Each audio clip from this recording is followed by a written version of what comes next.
তো প্রত্যেক দিনের মতো যখন আজকেও সকালে পাখিদেরকে খেতে দিতে গেলাম, এখানে খেতে দিচ্ছিলাম, তখন হঠাৎ চোখ গেল আমার যে কোকাটেল বার্ডগুলো আছে, কোকাটেল বার্ডগুলোর দিকে।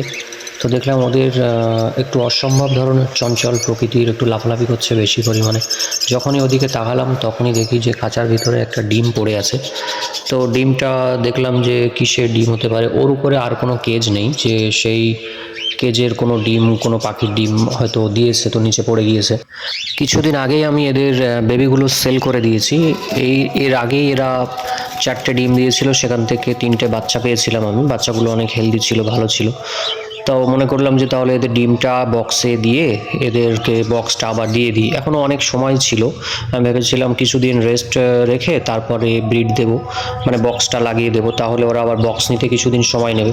কিন্তু আমি কখনো ভাবিনি যে এইভাবে এত তাড়াতাড়ি এরা আবার ডিম দিয়ে দেবে। তো ডিম দিয়েছে যখন, তখন তো আর কিছু করার নেই। তো নেক্সটটা লাগিয়ে দিলাম, এবং আমি দূর থেকে ওদেরকে দেখছিলাম যে ওরা সত্যি ডিম ওদেরই কিনা। তো দেখলাম যে হ্যাঁ, ঠিকই ওদেরই ডিম। ফিমেলটা প্রথমে চলে গিয়েছে ভিতরে, মেলটা বাইরে আছে। তো তোমাদের সঙ্গেও যদি এরকম হয়ে থাকে, তোমাদের পাখিও যদি এমনটি করে থাকে, কমেন্ট করো, লাইক করো ভিডিওকে, জানাও আমাকে তোমাদের পাখিও এমন করে কিনা।